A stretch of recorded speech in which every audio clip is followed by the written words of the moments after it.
All right, let's go. I'm gonna mount this fender on JB's Speedway bike. It's an aluminum fender off of some kind of probably British import bike, but I'm gonna mount this fender. I'm gonna make a little push rail. This is the kind of race bike that doesn't have any gears, any transmission. You push start it. There's no kickstart on the bike, so you have to push start it.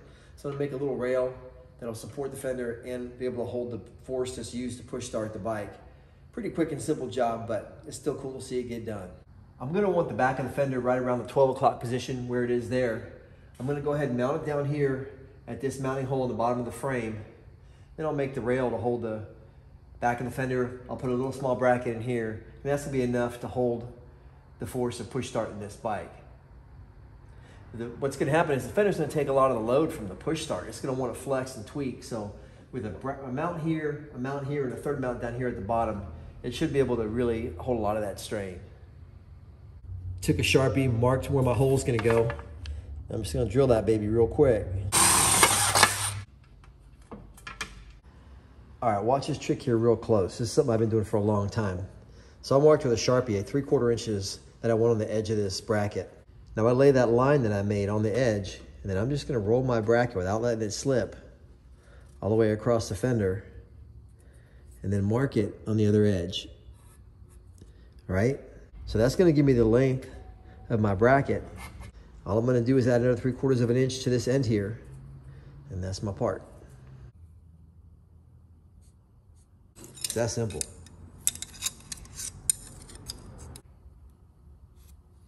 I'm gonna go ahead and shear this in this manual iron worker I got from Woodward Fab. Great tool, so nice to use for cutting, 1/8 inch thick, 3/16, 1/4 inch, even small enough 5/8 thick material. It'll cut big bar stock to these slots here. It's really great, but no cutting fluid, so I don't have to worry about dealing with fluid when I'm trying to weld. Any impurities there. Real simple. Put the part in, pull the lever, bam. There it is. Okay, for this next step, I don't like to get too highly technical because I know not everybody at home has the kind of high-tech equipment I have here, but I've got this bracket in the vise here. I'm gonna use some really expensive computer-controlled equipment to bend this piece to the exact precise angle that I need to make this push bar work.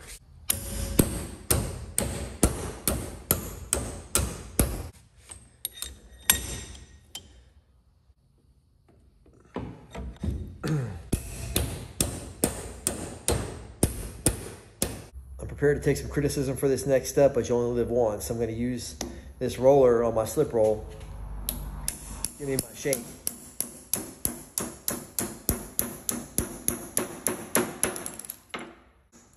I'll just flip it over.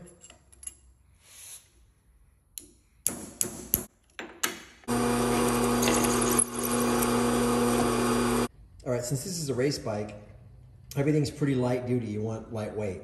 So these two bottom brackets for the push rail, I'm gonna make out of this real thin 3/16 inch thick flat steel bar stock.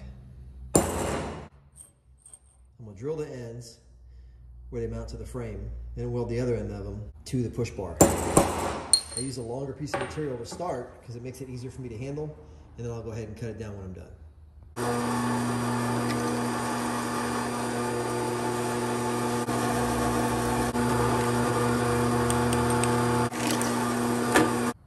There's the blank for my brackets. I'm gonna go ahead and shape each end and then cut them off, cut the middle out of it, and I'll have two small brackets for either end of my push bar.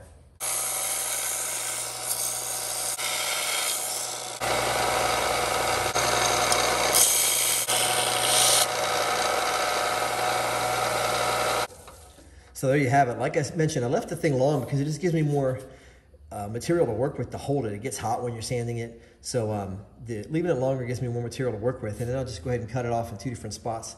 And this will be the bottom of my push bar. All right, now I've got my push bar bottom brackets on both sides of the bike. I'm gonna use 1-inch diameter thick wall hollow tubing to make JB's push bar. So I'm gonna weld it right here at the bottom to the brackets I just made. I'm gonna weld it to the top here at the fender topper bracket I made. And I'm gonna arch it over the top.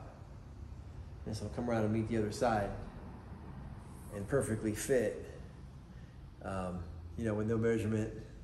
This is how I do stuff. It's pretty amazing, but it works out 99% of the time. I hope I don't make a mistake while you're watching. But it's just how it's done. Simple, quick, easy, get in, get out, get on to the next job. That's how I work. This is my Erkolina tubing bender that I use to bend frame tubing. I'm gonna use this die just because it's gonna make it easy for me to bend this. But you can find anything that's round and hard in your garage or in your shop. It could be a welding bottle, it could be a scuba tank, whatever you've got laying around. But the way my push bar works is it needs to be about 7 3/4, 8 inches wide at the bottom when I bend it. And this die is about 6.5 inches, which is smaller, but when I bend, it's gonna spring back when I'm done bending, so I can manipulate and do it. I could plug this in and use this real simple, but I'm gonna do it by hand to show you that if you're in your garage at home or with your buddies in the shop doing something, you don't have to have, you know, a $7,000 bender. You can go ahead and bend it the way I'm doing it, just around something that is hard. So here we go.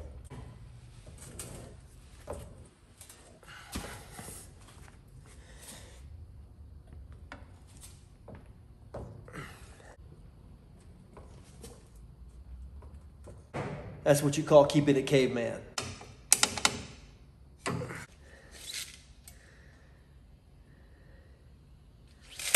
Big and I are going to do a little fine tuning on the push bar bend here in my slip roll from Woodward Fab. It's got some grooves cut in the end of it that allow you to roll bar stock, round stock in the end, as well as sheet metal. So I use those to kind of fine tune this spin and get it nice and tight the way I want it.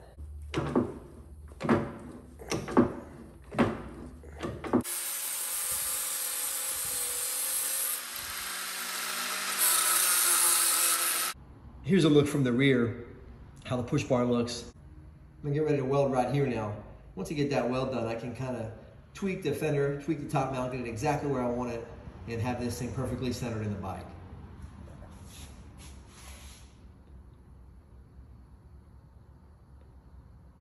Ready to start welding on my push bar. I keep everything square with some V-blocks and a straight edge. And there's where I'm gonna weld right down here.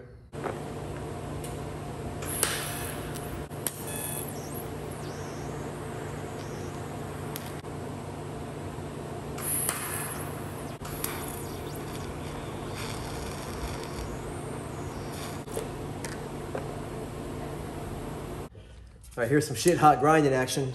I'm gonna go ahead and put a little radius inside the edge of this bracket so that my push bar radius has a nice fit inside the bracket.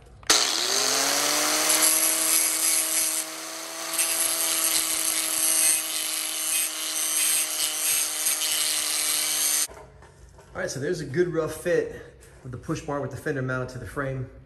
I'm gonna go ahead and do a little tighter fitting here. I'll go ahead and weld this on both sides.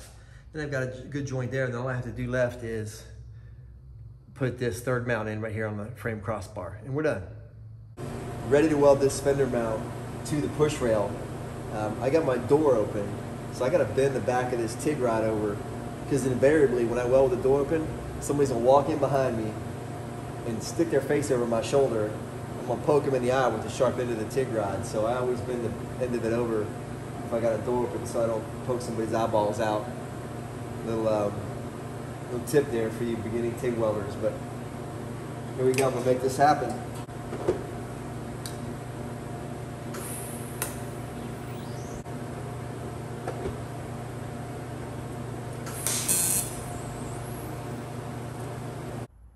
My third mounting point, mounting the fender to the frame crossbar, was real simple. I just cut a piece of 1/2 inch tubing, which has 1/4 inch inside diameter, drilled the fender in the frame for a 1/4 inch bolt, and put a bolt and a nut there. Here's the whole fender mounted in JB's JAP Speedway bike that he's gonna race the Sons of Speed. Front lower mount, front middle mount. There's my push bar and top fender mount welded at the bottom there. Shortly, I'll go ahead and get this bike painted and done and show you some videos of the whole thing done and running, and we'll take it out to the track and have some fun with it.